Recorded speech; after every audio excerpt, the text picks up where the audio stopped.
Welcome to the Drum Shuffle, a podcast offering insights, perspectives, and conversations for drummers. I'm your host, Jamie Eads.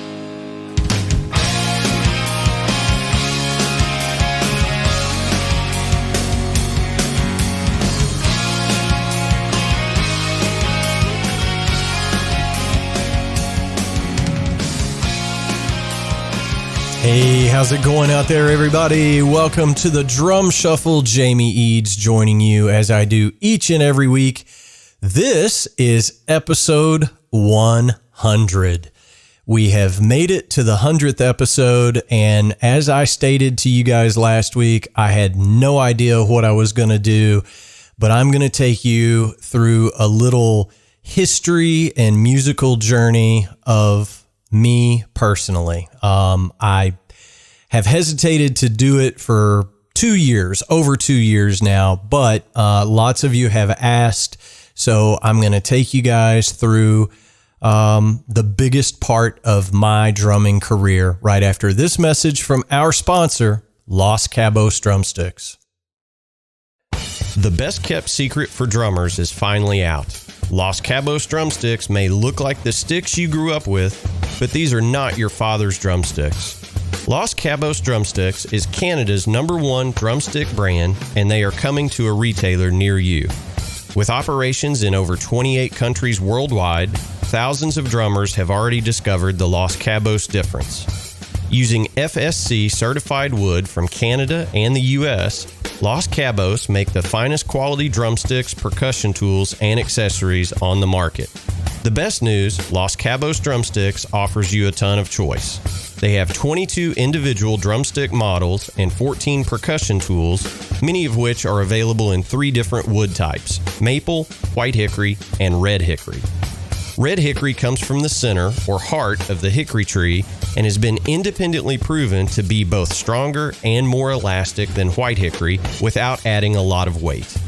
While most drumstick manufacturers have shunned red hickory, Los Cabos Drumsticks has embraced it, becoming the only established stick brand in the world to offer a full line of red hickory drumsticks. To learn more about Los Cabos Drumsticks, visit them online at loscabosdrumsticks.com, follow them on Facebook, Twitter, or Instagram, and don't forget to ask for Los Cabos Drumsticks at your favorite retailer.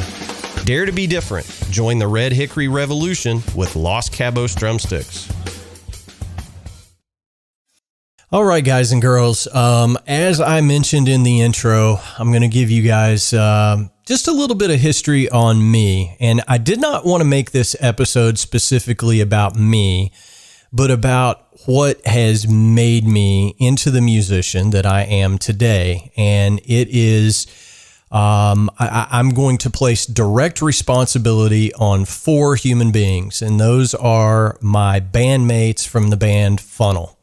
And it deserves a little bit of history.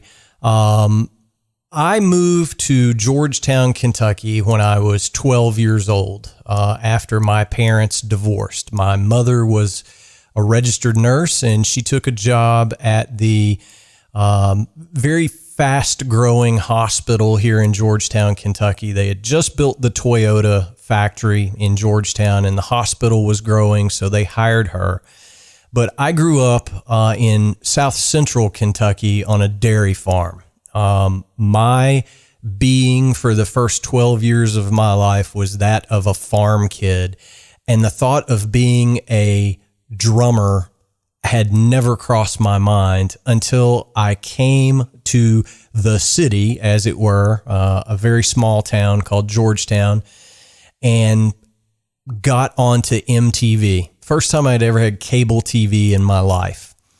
And at about that same time, I met the guys that would ultimately become the band Funnel. We had a cover band, after I got my first drum set at 12, by the time I was 13, I had started my musical affiliation with Phil Weisenberger, his younger brother, Matt Weisenberger, Kevin Rexroat, and Alan Case.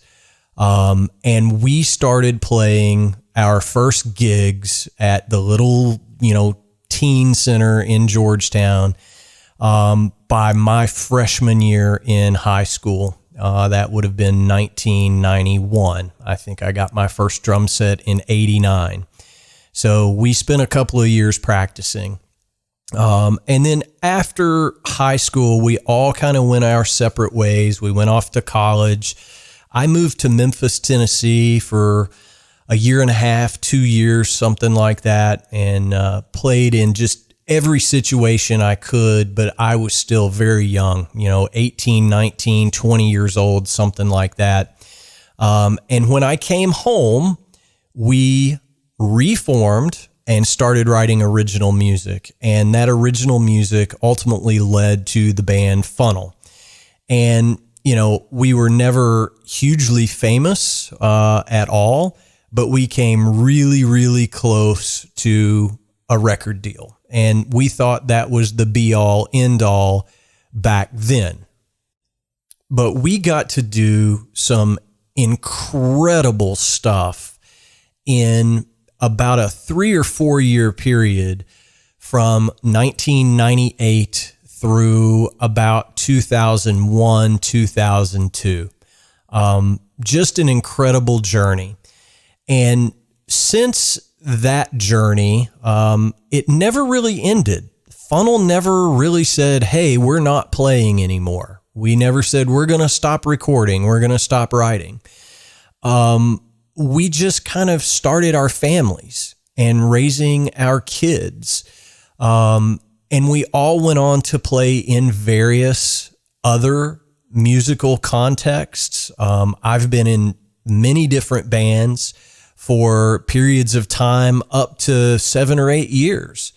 But the one constant in my life as a musician has been those 4 guys and that band. That has always been my musical home base. It has always been that way, and it will always be that way. We had an 11-year period where we didn't play a single show from 2008 until 2019, last year. And as our kids have gotten older, we decided it would be pretty cool to do some shows that our kids can come to and see what it is everybody talks about.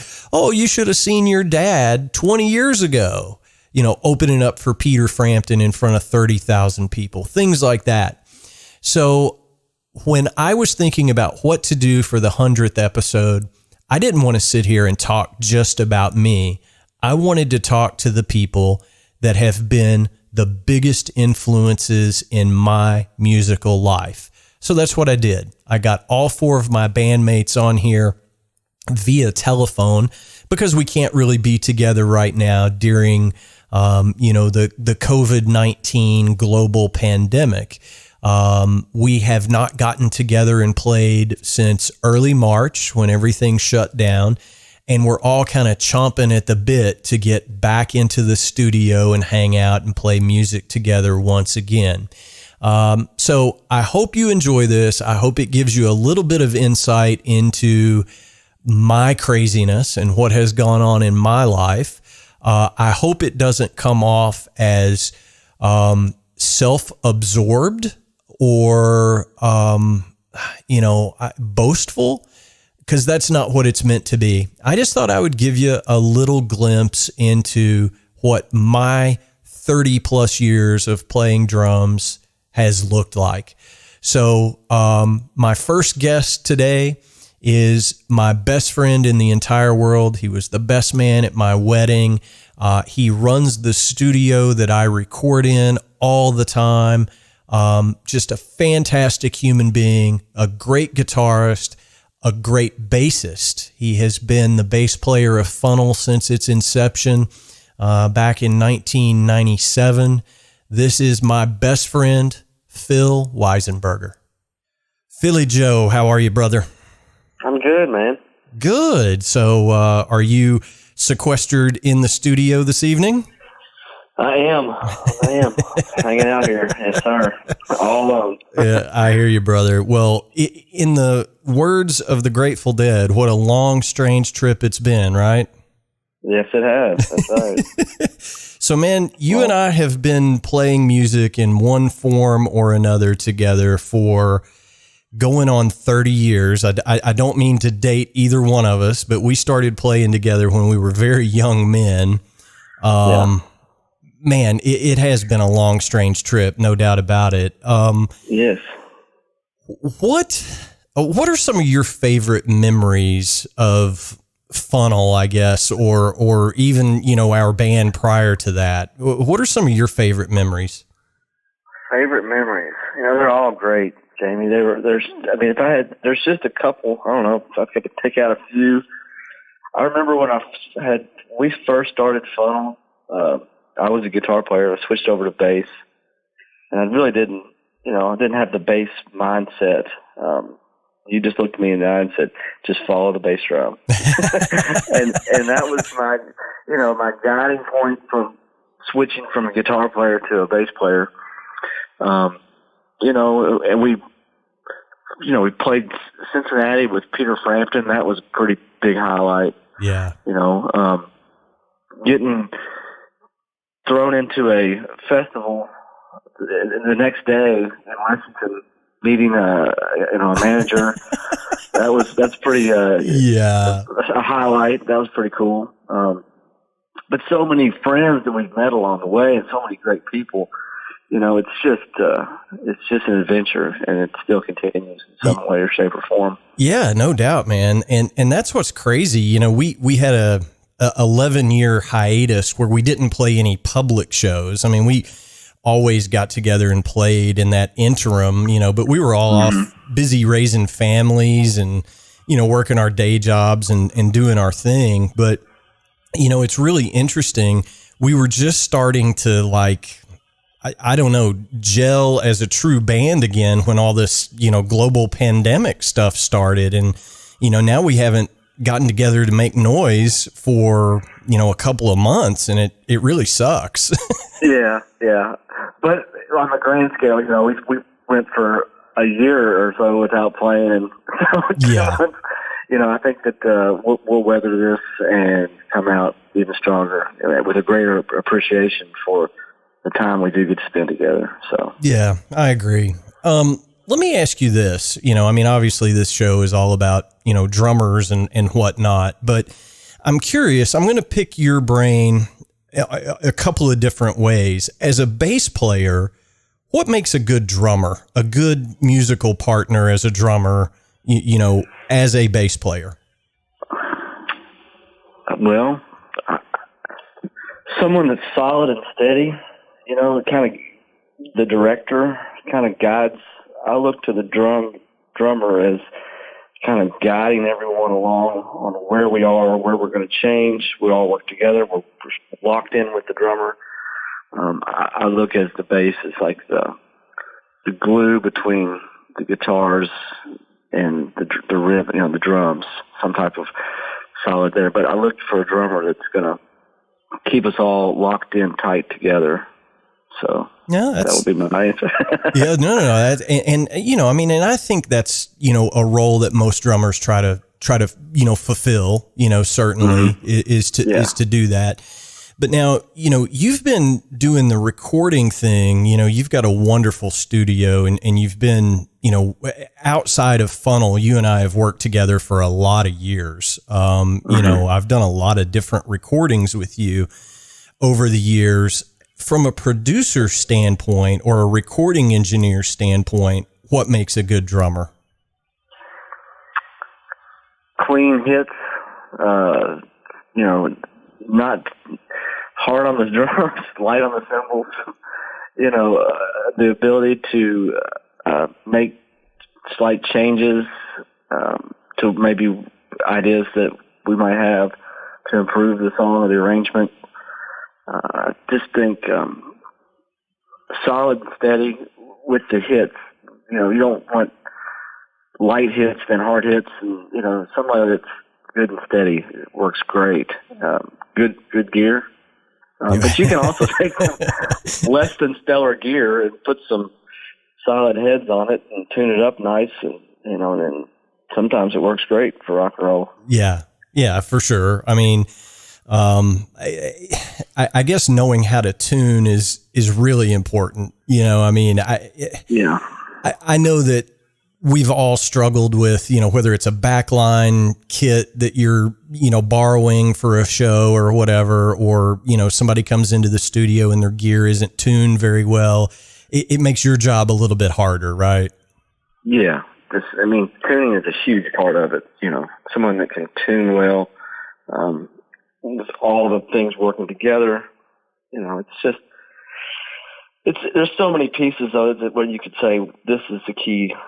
And a lot of it has to do with the person, you know. Yeah. It's just someone that has their personality that works well with the situation. Well, I mean, I have a terrible personality and you haven't fired me yet, so. No, man, you're great. It's been great to work with. I've enjoyed it. I mean, 30 years, man. I know. It's just so crazy to me, you know, and, you know, and I don't want to give the wrong impression that, you know, you and I have only ever been in bands with one another, because that's not true at all. You know, you've played in other bands. I've played in other bands. Right. You know, I've brought, I think 2 or 3 different projects that I've been a part of to your studio to record, you know, right. So, you know, think about other drummers you've played with over the years. Is there anything that all of us have in common that you've noticed? Because you haven't played with bad players other than me, I guess. you know?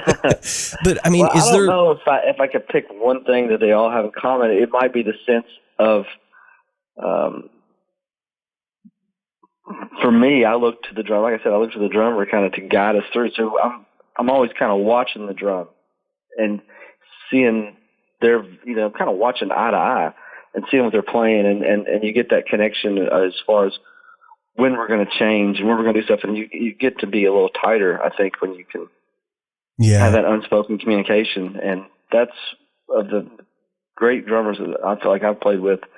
They have that, and it's just immediate, you know, you just connect with them. Yeah, for sure. You know, and I think somebody asked me once, you know, about our group, you know, Funnel, you know, what is it about you guys? And, you know, I tried to say it's because, you know, a lot of guys become friends because they're in a band together, and we were in a band together because we were friends. Right. I mean, I think it's a small difference, but it's a very important difference. I can sit down with, you know, the 4 of you guys, and it can, you know, there could have been 2 years that passed, you know, but I immediately know what everybody's going to be doing and when they're going to do it and how they're going to do it. There is just some sort of telepathy that has been built into the 5 of us over all these years. I think we generally like each other and are real friends and lifelong friends. And there is that unspoken communication, and that really, I think, comes through in what we do. Yeah. Whether we're playing our music or we're playing covers or whatever, we have this chemistry about it. Yeah. I mean, I think that's very true. And, you know, I just can't, you know, and again, you know, as we're doing this interview, you know, for the 100th episode of the Drum Shuffle, I still don't know what the episode is about. You know, I still haven't figured out what this is really about, but I knew that I wanted to get you guys on here because the 4 of you guys have been probably the biggest musical influence in my entire life. Well, congratulations, Jamie, for 100th episode for your show, you know, the Drum Shuffle. That's just awesome, incredible feat, and couldn't be more proud of you, man. Well, I appreciate really that. Cool. I appreciate that. You know, I mean, it's fun, it's cool, and you know, when I gave up the drinking and didn't want to be playing in the bars all the time, you know, this was kind of my way to stay engaged and plugged in, right? So that's kind of what's become here. So, What's in the future for you and the studio? I mean, obviously we're going to have you on here for a full length, hour-long interview, kind of talking about the history of the studio and all that good stuff before too long, when all this is over with. But what's in the future for you? That's a good question. We'll have to see what happens here in a couple of months. I mean, I don't know. I mean, honestly, I'm just going to wait and see. I mean, I've got a really cool place to play music, and hopefully we'll get to work with some great people again. I got some some projects that I'm in the middle of that I need to get back to work on soon. So, but to wait and see now. Well, it certainly makes it hard when nobody can be in the same room. We just have to get through this, and I think it's just a matter of time. But I don't really know what the next phase of the studio is going to be. But I hope there's some great music to be made. Yeah. Well, and while we're here, not to put you on the spot or anything like that, but before we wrap up, I do want to put a plug in for your day job as well. Tell everybody, you are which generation at Weisenberger Mill? Sixth generation, family owned and operated mill. We make flour, cornmeal, and baking mixes, grits. It's been in the family since 1865. So we're pretty busy right now. Well, I'm sure, but since 1865, you that's just incredible to me. I mean, that's longer than like General Electric, It's been a while. Yeah. And then that's, it's all the work that my grandfathers before me, we worked hard. I'm just trying to keep, like I told someone today, I was trying to keep the train on the tracks. Yeah. Just kind of moving along. So it's awesome, man. Sometimes, I started working out there when I was very young. Yeah.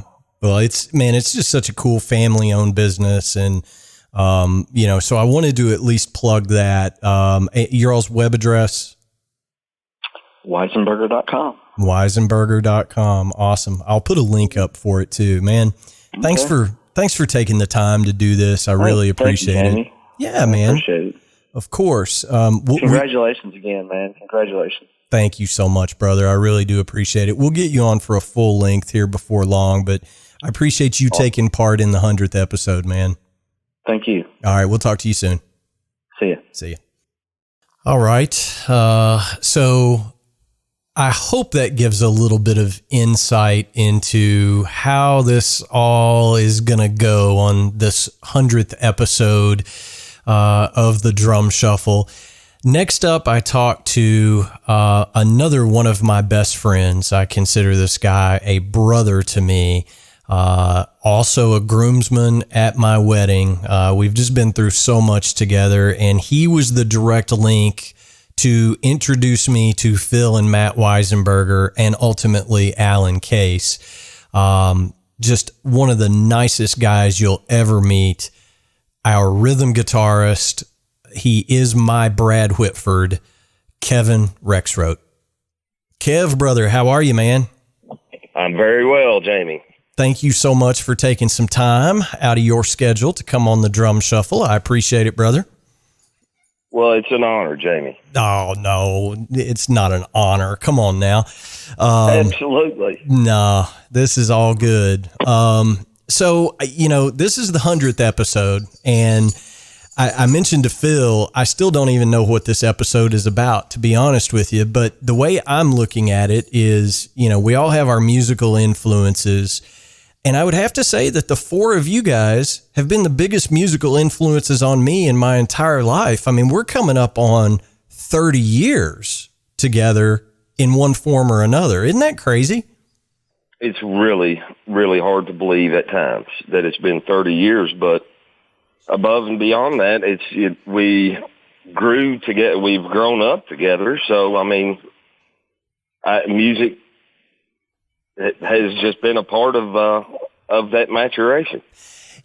I agree. And, I said to Phil, there are lots of folks out there that become friends because they're in a band together, Whereas we were in a band together because we were all friends first. And I think that does make a difference. It certainly did, and still does to this time. Even I think if we want to quit, we're not going to be able to. No, that's right. We're going to have, because we still socialize. It's just become something that we also do. Yeah, we play music, and I'm fortunate we still do. Granted, it's not very often, but when we do, it's a highlight of the week for sure. Yeah, man, no doubt about it. And I think what makes Funnel really unique is even if we decided, hey, we're never going to play together again as a band, or somebody said, yeah, I'm hanging it up, I don't want to play music anymore, we would all still be brothers. I mean, you know what I mean? We have, and we've endured those periods where we just simply didn't play much, not really setting objectives to meet. So it's like you turn around and a year has gone by since we've done it. Yeah. But even with those long pauses, I don't feel like there will ever be a conclusion to what we have to offer each other and play music. Yeah. Yeah. I mean, I agree with everything you said. And, I think another thing that's real interesting to me is even if we're not playing out, like doing shows someplace, we always, we had an 11-year break between gigs at one point. Yeah. But we all still managed to get together, and it's like, well, I brought my guitar. Hey man, my drums are downstairs. It just kind of falls together, and it's part of our fabric of being. Indeed. Yeah. So, well, let me ask you this, out of all the crazy times we've had, and there are so many, do you have a favorite memory of us playing music together? Well, I think there is not a favorite memory that jumps out, but I think that considering this is a kind of your episode, I know that the one that made the largest impact musically from your vantage to me was simply when you described, we were friends first, and that started, in 7th grade, I guess, for you and I, or 6th? Yeah, 6th grade for me, 7th for you.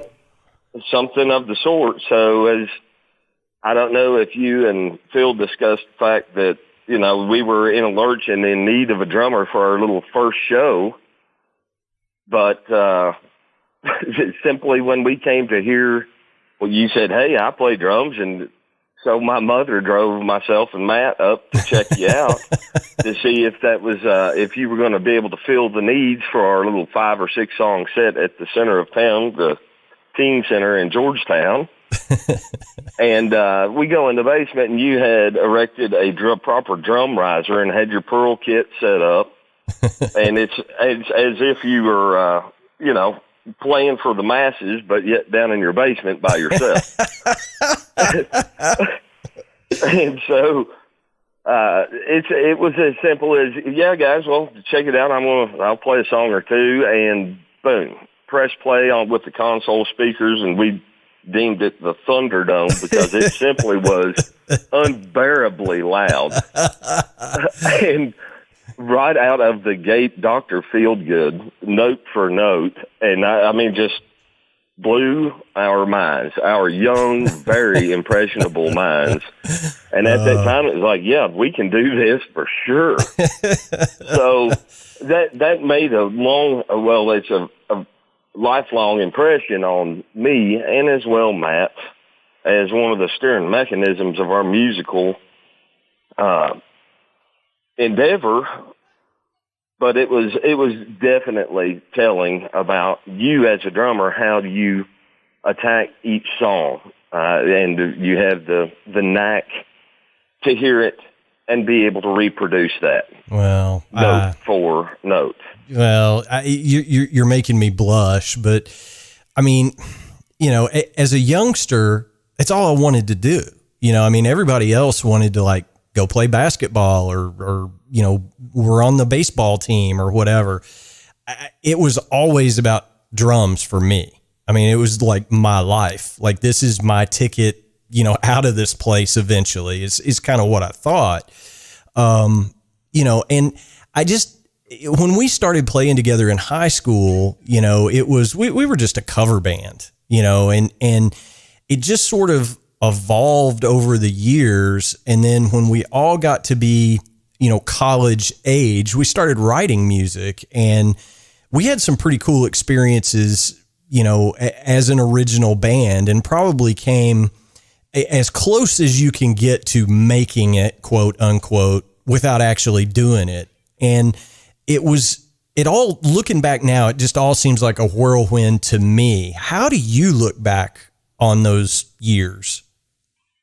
Oh, I definitely agree. It was it was definitely a whirlwind. I hold it in the highest light. That there was a period of time in, say, 1998, really things kick-started, and we played aggressively for, 3, 4, 5 years, and we were flirting with the thought of, do you continue day jobs, or could we actually make a rip at this financially and be self-supporting touring band? Well, I think we were that close. We simply could have given it a shot or not. Yeah. And whether we, hindsight being what it is, I don't think you can change that. I think we've done the right thing. You turn around and you mentioned you were playing your entire life, and here we are some 35 or so years later, and you're still engaged. You're still doing what you're passionate about. Yeah. Yeah. I've made no secret about it. I've kept a day job my entire life. I'm just not, I don't feel like I could, hang my hat or shingle out, if you will, and say, hey, I want to be a touring drummer. I don't know that I'm good enough to do that. But at the same time, we all started, raising families and, buying houses and cars. And it's just really hard when you have responsibilities at home to say, yeah, I'm going to go on the road in a van and make $200 a week. It becomes really hard to do that. You know what I mean? And I think we were grounded enough people that was, however, it was an option. It was absolutely an option, but it just wasn't going to be as satisfying, I think, at times as what we have done. And we've all made our respective families, and we still get the gratification and the satisfaction of music. Yeah, for sure, man. Well, I asked Phil this, and I'll ask you this, but I want to preface this question by saying this.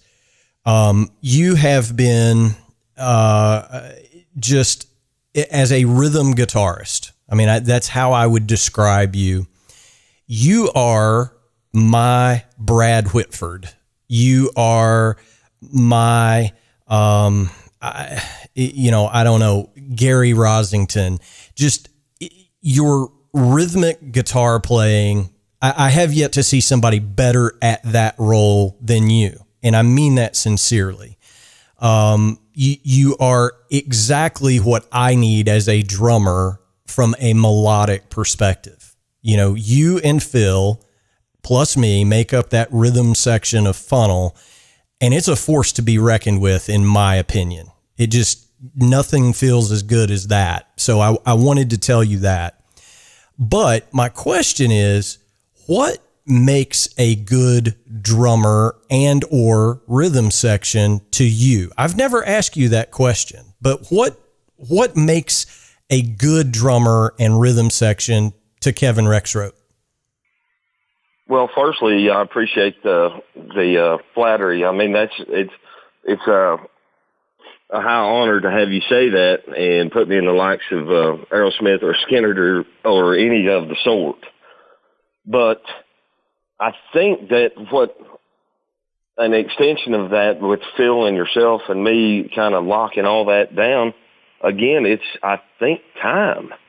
Yeah. Where we have played with one another for so long that it truly only takes a moment to get locked back in. Yeah. And I think that is the essence of what would be a good rhythm section for me. What helps me most is to not have the drums jump ahead or like drive really, really steering. But more or less, I'm a feel player, and it's got to feel right. If it's not, if I'm anxious for whatever reason and it exhibits through the instrumentation, I think that's going to throw everything. And it's the exact same with the percussion. Yeah. I feel like there are times when emotions can be too high or too low, and it will show through in the music. Yeah. But for me, it is really having that comfort. Granted, we've not played, you have, but I've not played in many other arrangements. There have been a handful throughout time, and having grown up with my father being a musician, there's a handful of folks that I'm as comfortable playing with as you guys, but not many. Yeah. Good musicians can translate throughout the crowds, but I think that our strong card is simply the time that we've dedicated towards it over the years. And that, we've had sessions where it's AM to midnight. Yeah. So, and that by doing that, you really get locked in. Yeah. But for me, I think the percussion is really, really important to set that tone, and you do it and do it well. Yeah. I appreciate that. I mean, I said to Phil, even if we've not, been in the room together as musicians for, a year, 2 years, whatever the case may be, as soon as we all get together, it's almost instantly there's like some sort of unspoken telepathy that we have towards one another in our musical instincts. And I can't explain that or draw a picture or tell somebody how to get that. It's just there. It is.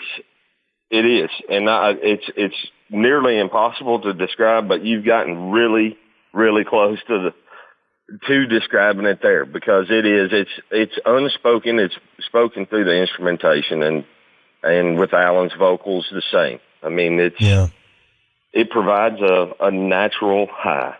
Yeah, it really does. I mean, it's crazy, but I mean, we've just had so many good memories, and I think I'm really excited for the future. Because we did our first show in 11 years last year. And, lots of folks we hadn't seen in many, many moons came out to that show, and it was really good. And I had a blast, and I thought it was fantastic. And everybody's like, you guys got to keep doing this. But the fact that we are all, sort of back on the same page, our kids are getting a little older and we have more time that we can all get together and play. I'm really excited for the future and just making music with you guys, I mean, it's the highlight of my week, as you said. Likewise, brother. Yes, yeah. I think we will continue. Yeah, I think so too, man. Hey, listen, I really appreciate you taking the time to do this. And I think once everything settles down and the global pandemic is over with, I'm going to have Phil on for a full episode to talk about his recording career, which is amazing in and of itself. But I think I would like to get all 5 of us in the room together and just talk for an hour and let people listen to it and see what they think. They'll probably be like, those guys are insane rednecks. I don't know. You know what I'm saying? That sounds wonderful. All right, man. Well, listen, I hope you have a great week, and I will be talking to you real soon, Rex. I love you, brother. Thank you, Jamie. I love you too, brother. Talk to you soon, man. All right. See ya. Bye. All right. Next up on the hit parade is lead guitarist, songwriter extraordinaire, truly one of the most intelligent people I have ever known in my entire life. This guy has, I'm telling you, anything he undertakes, he becomes more than proficient at. He just has a work ethic and a brain that never takes a rest. And I'm telling you right now, I would put this guy's guitar playing up against anybody on earth. He's that good. This is my brother, Matt Weisenberger. Matt, how are you, brother? Hey, Jamie. You doing all right, good. man? How are you? I can't complain too much. Hey, thanks for taking time to take a stroll down memory lane with your old drumming buddy, Jamie. Yeah, let's do it. Cool, man. So, I told the other guys, I've talked to Phil and Rex so far. Still have to get Alan pinned down. But man, we're coming up on 30 years since we did our first little gig together. Does that mind warp you the way it does me? Yeah, it's sort of definite proof of time travel to the future Yes. at ridiculous speed. At ridiculous speed. That's so funny. You remember the ludicrous speed? Yes. Spaceballs. Yes, that's fantastic. Over the years, we've written music, we've played cover songs, we've done a little bit of everything, in our time together. I'm curious, and I ask the others, so this is kind of the left field question. Do you have a favorite memory of all the time we've spent together? Do you have a favorite musical memory? Favorite musical memory? Yeah. First of all, let me see. There were the big gigs that stood out that were kind of, I'll tell you one of the ones that I remember very early on that was very, it was sort of a moment of, wow. We were going to play, or we were setting up to play the gig at the Memorial Stakes Day on the big stage. Yeah. And, they had the front of house sound going, and they were mic checking my guitar at that time. There wasn't hardly anybody there, just some folks milling around.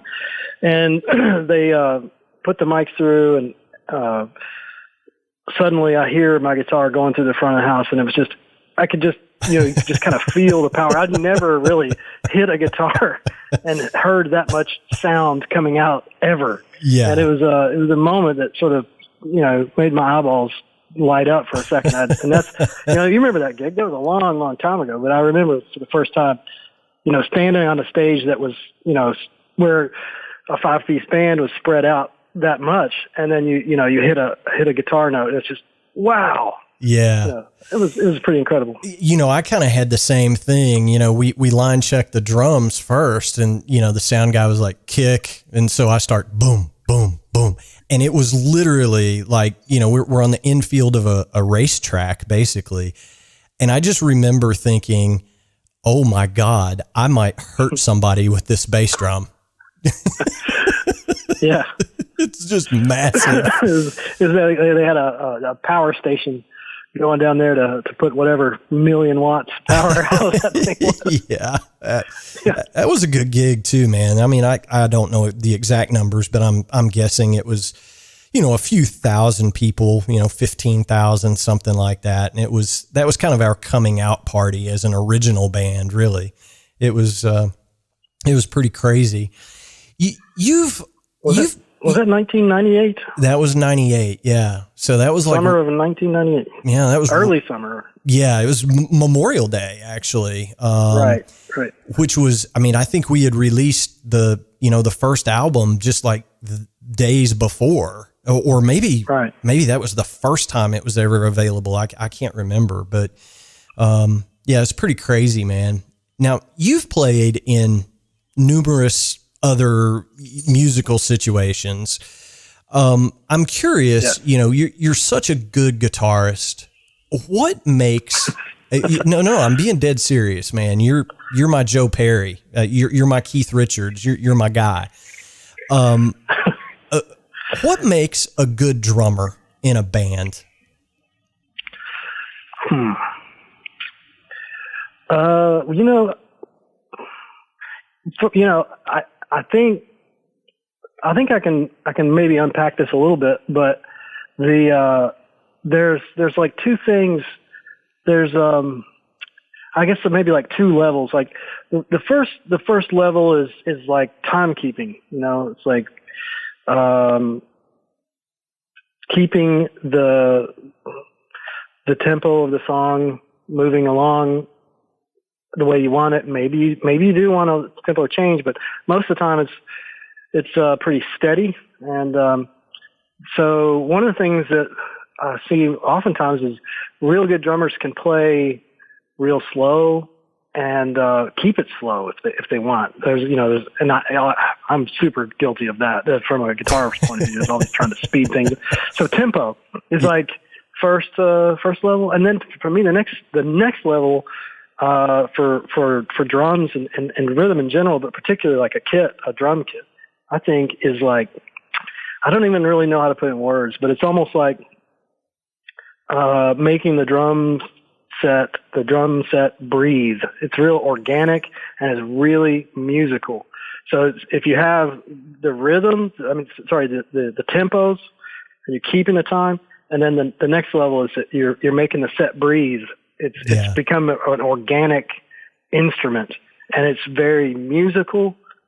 Like all the little ghost notes, all of the super tiny little sizzles on the hat and the stomps come together to make it almost like an organism that's you're just like behind it, like sort of interacting with this organism that's making this noise, this sound. It's very musical and it's very rhythmic and it's organic. It's breathing. That's what I always call it. It's breathing. And once it's there, it's breathing. Then the band breathes with it, and then it all locks in, and then it takes off from there. It's just when that happens, you can't really put it into words, but when it happens, it's an incredible thing. So that's my thing. It's about two parts: a tempo and then breathing. Okay. Well, so basically the opposite of what I've been doing for 30 years, right?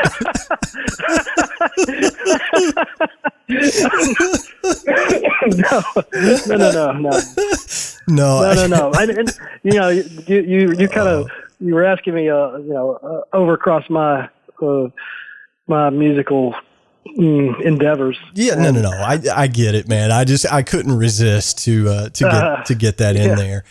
Do you, and I don't want to put too fine a point on this, but back when we were writing the first record, Wide Open, you were kind of going through an Eddie Van Halen phase at that point, at that particular point in your life as a guitarist. I think their greatest hits record had just come out, and it just seemed like the riffs and the ideas were flowing out of you, and you and Alan were our chief songwriters, obviously. But do you have any, favorites that you came up with during that time? Do you have anything that you would point to and go, that was my magnum opus during that period?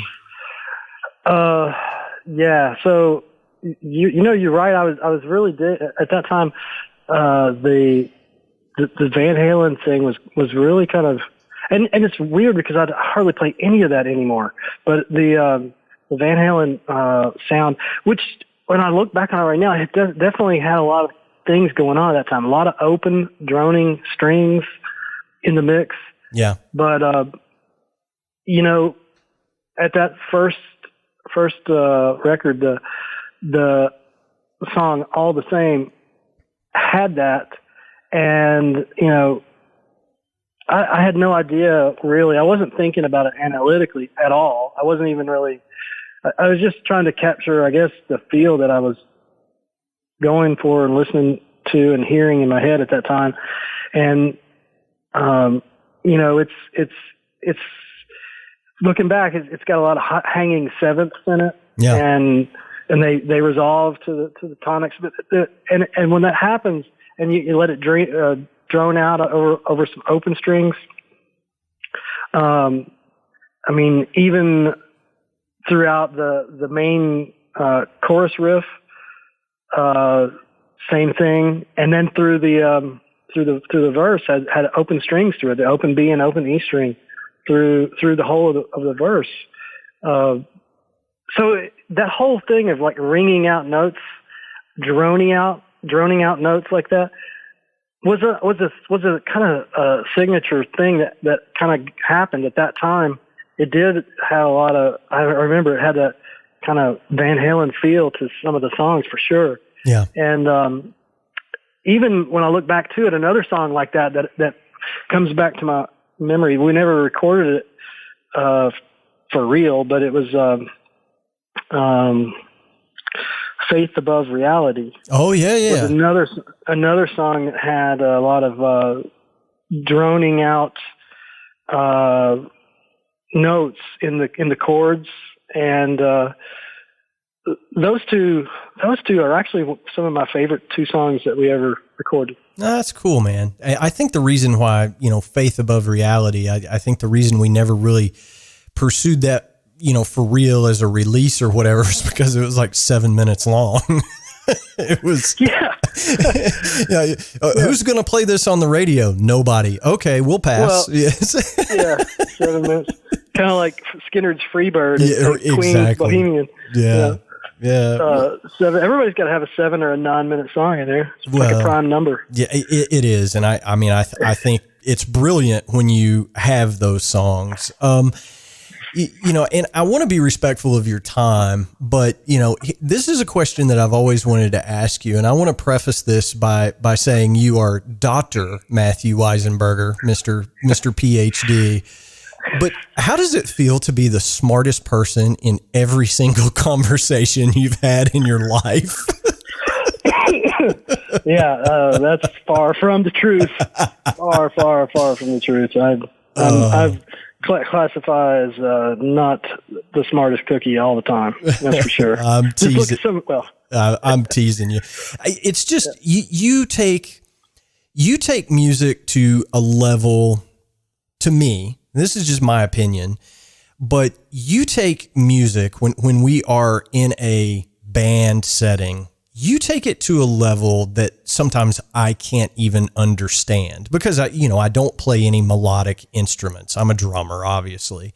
But when you talk about the sevenths and the ninths, I mean, I kind of understand what that is, but you have really a deep theory background, which I think can be intimidating to someone like me who's never really had any formal lessons or anything like that. But does it just come from doing, or does it come from like seriously sitting around and studying what you're playing? Where it really set in for me was playing with a keyboard player. So in that setting, you have no common denominator except to speak in rather traditional music terms. Right. So if you're guitarist to guitarist, you can say, let's jam it out on the power chord if it fits the fret. But when you're with a keyboard player, you've got to, what's the color we're going for? Are we gonna do this? This is going to be a B flat. Yeah. Minor 7. That's what we're going to go for with this, and then we're going to change it to the E flat 9 or whatever. That's where it really became important, and so I kind of started cutting my teeth into music speak there. But since then, just a lot of old school wood shedding. Where my goal is not to hit notes as fast as possible, like shredding in any sense of the term. I'm not a shred. I can't shred. No, that's your younger brother that can shred. Yeah. Yes. Right. And But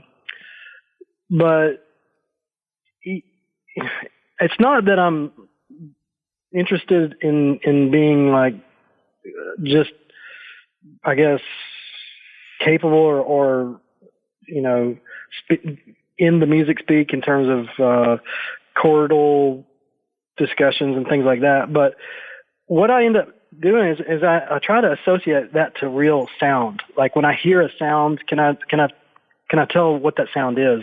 And when I hear it, can I reproduce it on my guitar?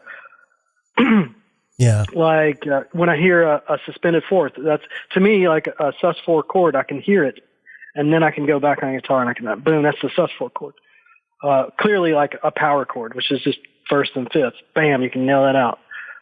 But sometimes you want to get sounds that have a little bit more, like I say, color to them. And the way for me to do that is I try to associate that to sound. And to me, it's all about ear. And yeah, even just I remember the last time we got together and played, and I was like, boom, your drum is tuned to whatever it was. It was like, bam, that's a D flat, whatever it was. Yeah. And I think that just being aware as possible as you can about tone, about noise, about sound, even noise, just anything. I often hear the sound of my microwave, and I can tell, it comes in at a certain note, and then it changes pitch and it goes down, and I can hear it. That's just single pitch type stuff. But when you start coloring with lots of different pitches, that's when a little of the music speak starts to help from a harmony point of view. Yeah. And I've heard rhythm, man. Reading rhythm. That'd be like that'd be like me trying to learn Chinese. Yeah, me too, to be honest, but I mean, I've heard it explained, the analogy, of different chord modes, whether it's a suspended or a fourth or whatever. I've heard it explained as if the only spice you ever cook with is salt, everything will taste the same. Right. So, yeah. So I guess it's being able to spice things up, but here's just a friendly recommendation. If you can hear those tones in your microwave, if you can tell when the burrito is cooked simply by your ear, that's a pretty cool bar trick, man. I'm just saying. I wish I could hear the cooking. Yeah. I'm hearing like the fan or something. Yeah, that's great. Well, listen, man, I can't thank you enough for doing this. I've said to all the other guys that I've talked to, I still don't know what this episode is about, but it's sort of I don't know, man. It's a historical perspective of me and kind of my musical life. And the four of you guys have been, without a doubt, the biggest musical influences I've ever been around. And it's, your friendship and brothership to me is just, it's an unspoken thing, man. I love you guys, and I can't wait to see what the future holds once, all this craziness is over. We're going to get back in a room and make some racket. Yeah, that's definitely for sure. I'm looking forward to doing it because, the music goes forward. We keep doing it, and we keep, I don't know, keep finding interest in it. It's just, it's fun. It's something that we do. Yeah, it is. I mean, it's something we do. And that's exactly what Rexy said. He was like, it will always be some sort of common thread, even if we aren't actively doing it. It's just part of that brotherhood. The music it's part of the friendship, which is pretty amazing, to be able to sit back, 30 something years later and be like, yep, still there, still got it. It's pretty cool. I remember the first time, I remember seeing you play drums for one of the first time in the Thunderdome, and you had the big giant, stereo speaker set up. Yeah. I think you were playing something maybe like Motley Crue or something like that. Yeah. Rexy. Or maybe Rexy actually brought this up. Yeah, he said it was Dr. Feelgood. I don't remember. I mean, I remember you guys coming over, but I don't remember what I played. But, it was, he's the one that came up with the Thunderdome. And that's so true, man. Because I used to just, I would full on sprint when I got off the school bus to get down there to those drums and just play. And I would play till my fingers bled. it's, it's what I did. And you were very much the same way with guitar. I mean, I remember every time I ever called your house, your mom would answer the phone and be like, "Can I talk to Matt?" And she'd be like, "Matt, turn down the guitar." You were just always playing. So the woodshed, it's a great place to be. It really is, man. It really is. Brother, I appreciate you taking time to do this. We'll do it again soon. No problem. Absolutely. Thanks, Eads. Good talking to you, man. Good talking to you, brother. I love you, man. I love you too. See you. All right, guys and girls. One left. And I don't know what I can say about this guy other than he has the voice of an angel. I mean, truly just one of my all-time favorite singers, one of my all-time favorite lyricists. If you sit down and talk with Alan for more than 10 or 15 minutes, you understand that, still waters run deep. Alan doesn't say a lot, but man, when he does, you should listen. This guy is just a phenomenal musician. He has a phenomenal ear for music. Just truly one of my best friends. Please help me welcome Alan Case. Alan Case, how are you, brother? Doing good, my friend. Awesome. Good to hear it. How's the family? Everybody surviving the global pandemic? Very well. They are doing fantastic. Good. Me, on the other hand, I'm going crazy. But, they're doing great. That's awesome. Isn't that the way it goes? Old dad is pulling his hair out, and the kids are doing their thing. It's all good, man. Hey, thanks for taking time to do this. I appreciate it. I've talked to all the other boys already, so we saved the best for last, right? Don't tell them that. I won't at all. So, man, it's kind of hard for me to believe, and I talked to the other boys about this. We're coming up on almost 30 years of making music together, which that seems insane to me. Looking back over all the time that we've played music together, do you have a favorite memory? Does anything stick out to you?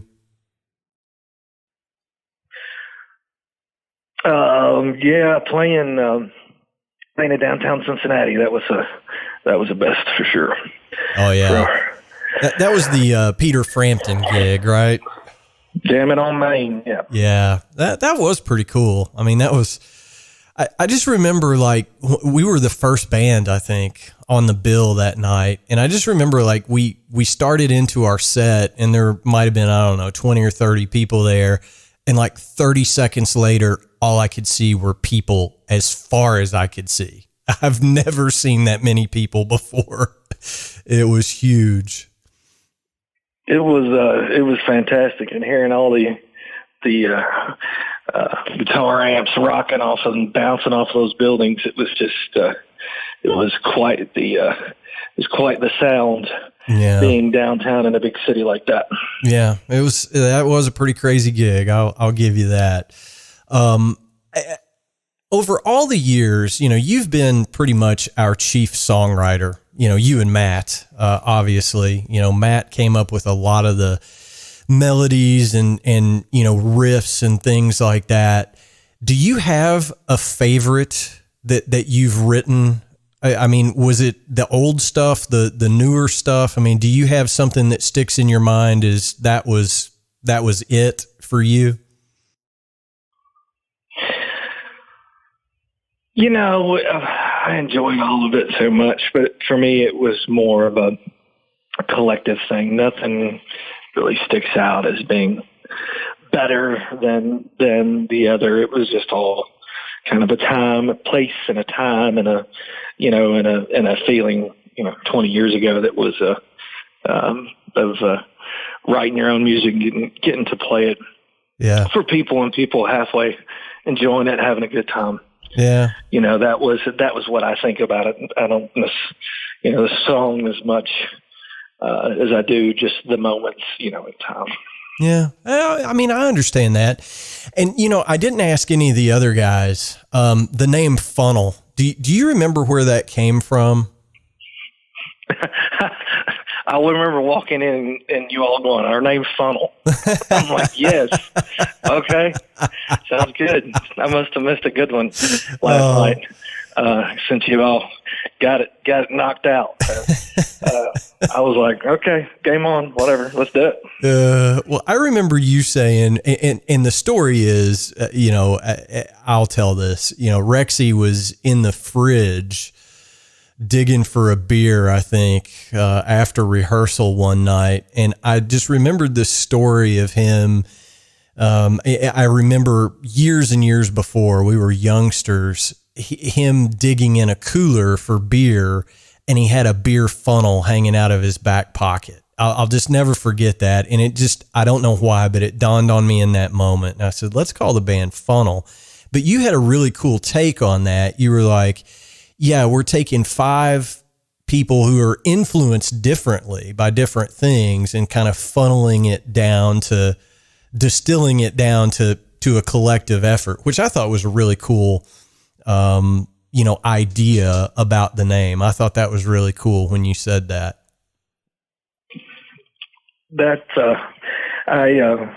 For sure, that was a big part of the deal. It's just getting everything mixed together and working together and putting on a show. Yeah, for sure, man. Well, let me ask you this. This podcast is all about drummers, and I don't think I've ever asked you this, but what do you think makes a good drummer? What do you look for in a good drummer? Just finding that groove, man. Just finding it and accenting, making the beat, feel better. Get all the way down, get all the way into the groove, find that sweet spot. And that's what I enjoy. Yeah, for sure, man. Well, we've been doing this for a really long time. What, and obviously, we've all played in different and varied musical situations, but, what do you see in your future musically? I mean, are you, we've talked about this obviously, as a band or as a group of people that play music together, but what still turns your crank, I guess, is what I'm asking. Just being outside, playing music for folks and, watching people have a good time. Being out, I really enjoy the outside shows, the most. Yeah, for sure. But, that's what I enjoy. Well, I don't think there's been a time in the last 20 years that I've been around you on a Friday or a Saturday afternoon, evening, whatever, that you didn't have a guitar in your hand singing, like the campfire thing, the cookout thing. It's just such a big part of you.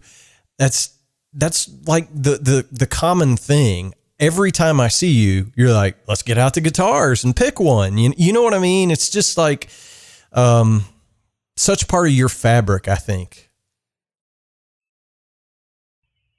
Yeah, without a doubt, it's the one time that I get to take a break and just kick back and make a little noise, have a little fun, sing, get other people to sing. I love to hear other people sing as well. Singing with other people, great songs. Something that Friday and Saturday night, that makes the weekend, Yeah, for sure, man. For sure. Well, so I know, the kids, I know Nick is kind of into music. What about Molly? Are the kids, are they following in your footsteps? Are they doing the music thing? Molly loves music, cannot sing at all. Nick can sing. He can sing really, really well, but he won't. He won't do it in front of anybody. But the kid is very talented vocally. Well, you were. I catch him singing We Are the Champions and all of these big hits, from the 80s that are just super high, that most people can't, and then just wearing it out. But he's more bashful than I am, which is it's a bad deal. But maybe he'll grow out of it one day. When he starts chasing the girls around, he'll start singing. I hear you. Well, but I was getting ready to say, man, back when we first started, you were very shy about singing in front of people. That was a thing you had to overcome. No doubt. Some people really love it and get into it. Where that, I like the song. But sometimes the performance and that kind of stuff is a little harder, not as smooth as I would like to be in that category. Well, I will just say this. I never had a problem getting up in front of 25, 30,000 people and playing. I just didn't do it with half the talent of the rest of you guys. It's crazy to me. You guys have been the biggest musical influences in my life, without a doubt. And, man, I really appreciate you taking some time to come on here and do this and just kind of talk about our history and whatnot. And I look forward to when all this nonsense is over with so we can all get back in a room and make some noise. Sounds fantastic. I always enjoy it, for sure. All right, brother. Well, listen, man, thanks again for doing this. I appreciate it. And I'll talk to you real soon. Take care, brother. All right. See you, man. See you. All right, guys and girls, I am going to wrap up this episode by saying I hope you've enjoyed hearing a little historical context about me and my band, Funnel. Truly, that band has defined most of my life. It really has. And typically when we wrap up these episodes, we talk about, liking our show and giving us a thumbs up and sending us emails and all those things. And all that still holds true. We answer all of our email at thedrumshufflepodcast@gmail.com. And our web address is thedrumshuffle.com. And you can find more information on me over at jamieeads.com. And we typically wrap up with a little snippet of a Funnel song. The intro to the show and the outro to the show are a song called Inner Fire from our first album that we released back in 1998.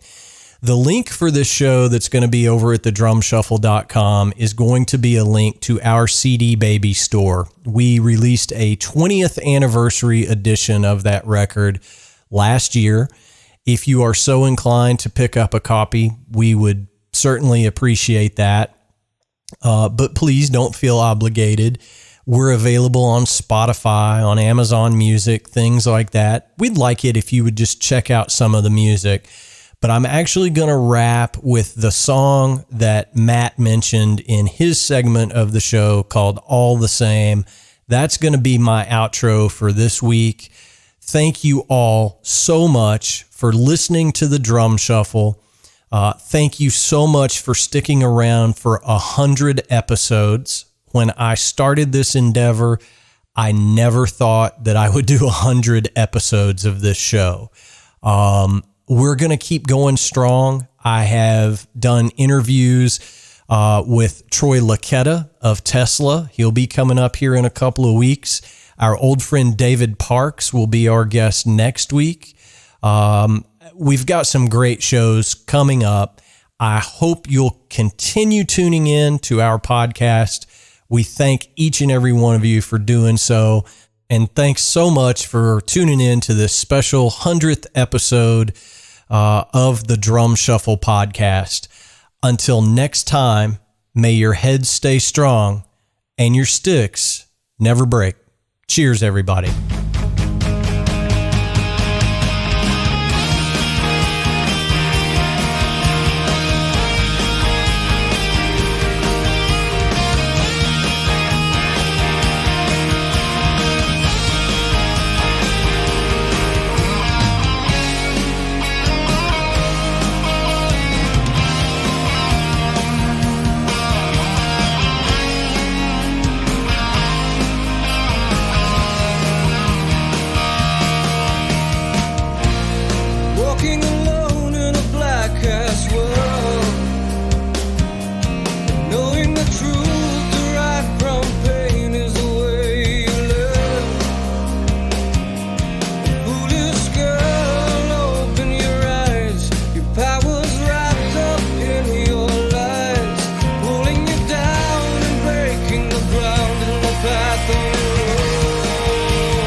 Some